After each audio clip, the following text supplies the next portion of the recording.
Right, so came down to just look at it. Well, I came down. I just woke up. Holy fuck. 7 o'clock. I went to sleep around lunch. And now it's 7 o'clock. I woke up. Holy fuck, man. Um, so I have it turned around here because I noticed right around here I didn't sand it completely. See how it's not shiny anymore? Yeah, over here it was shiny. And down there. It looks kind of glossy in the camera, but it's not really that glossy. Because I don't want the paint to peel around this. I might get a can of clear coat just for this. I might. And then I came here and I noticed some of the paint was bubbling. You see little pieces of paint here, chips. You know, this one wasn't here. They bubbled up. It was strange. And some here was curled up. So I'm taking care of that now. I guess the water got underneath it, or I don't know. Very strange. So small little things. And I think I'm almost ready. So I'm going to look for my paintbrushes. I know I have a few. I took one with me to Liz's cottage. Oh, I hope I didn't leave it there. Oh shit, maybe I left it there. Or maybe it's in the cooler. I don't know. And I brought a brand new one for the sealer. I used it, but I wouldn't. Maybe you know what? I think I'm gonna have to make a run into town tomorrow to buy paintbrushes. I think that's what I'll do. Yeah, I think that's what I'll do. Yeah. So if I find that I have a lot of more sanding to do, I'll probably do another wet sand, because I did a dry sand. It wasn't much. And I'll take it back outside and wash it and rinse it. And then I'll dry it over again, and then I'll paint. So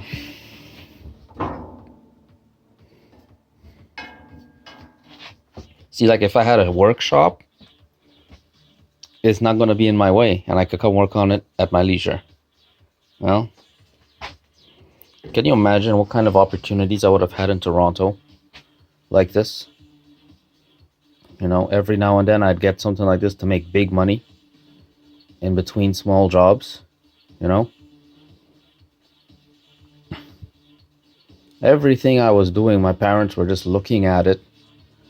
And every time I would leave the house and come back, it would all be either in the garbage, you know, thrown in the garbage, you know, like I'm not supposed to be doing it. So I had to leave. I couldn't stand that, you know. Because can you imagine how many things they threw in the garbage that's worth something? And the irony is they're going to start turning around and start crying to me, oh, we have to pay the electricity bill and the propane bill, the natural gas bill, you know, because when I come home, I have to take a nice shower, a nice warm shower, you know, riding bike all day. You have to take a nice warm shower so that the body stops trying to generate its own heat. And with the nice warm shower now, it absorbs this heat and the muscles stop. And when the muscles stop, then it puts them in a state of recuperation. Now they're able to absorb all the nutrients from the food that you would eat and properly rest and relax in order to regenerate what happened during the day. But I wasn't allowed to do that because they're going to say, oh, we don't have money to pay this and we don't have money to pay that, but they're going to throw away things that are worth money. I had barrels full of scrap metal. I'm pretty sure they threw that away. You know, I'm telling them. And I told them, aluminum, stainless, brass, don't throw it in the garbage. Just make a habit of putting it aside and sorting it, you know? Oh no, in the garbage. In the garbage. You know? Looking at everything I do, like if it's a mistake or something to be ashamed of. You know, like when I was pulling apart the motors in Toronto for the scrap, the copper, and now look, I'm fixing grinders because I've learned the ins and outs of the motor, and I'm not afraid to try and experiment. And now I have a fucking grinder that's worth $200. I fix for nothing. I fix for $10. and I'm using it. It's my main grinder. And I sold a few grinders. And I'm in the process of fixing other grinders. And they're going to come to me and say I got to go work for a dead-end job at McDonald's making minimum wage. And they're going to cry to me and say, oh, we need money, we need money, we need money. You know? Those two things sitting right there, if I clean them and fix them, you know, they're worth $2,000 each. Brand new. I don't know how much I would sell them for or get for them. But guaranteed the effort I put into it, I'm definitely going to get back exponentially. Oh, no, no, no.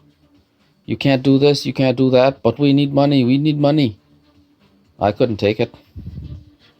You know, I couldn't take it. Can't bathe in my own house that I help, that they wouldn't have if it wasn't for me.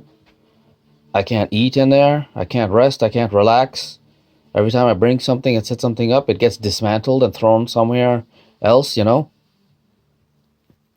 Always public enemy number one. And then when I tell them, when I make my intention clear in my actions that I'm going to leave, oh, no, no, we don't want you to leave. We don't want you to leave. You know? What do you want me to do? Commit suicide? And then I come out here and people who are supposed to be trying to help me, like in the welfare, they're too busy having sex with each other, you know, instead of doing their own fucking job, you know, and minding your business, you know. Fucking Mark and Claudine, stupid sacks of shit. I don't know why the fuck they hire bums like these. Where do they get them from? They're not qualified to do anything more than do general labor in a fucking factory, you know. Fucking prejudiced, racist sacks of shit. Motherfuckers. You know, I helped myself. All they had to do was the bare minimum, their job, and everything would have been alright. But no, oh no, you know, no more. No more. Canada's a really fucking retarded country, you know. Country run on narcissism, lies, you know. No more.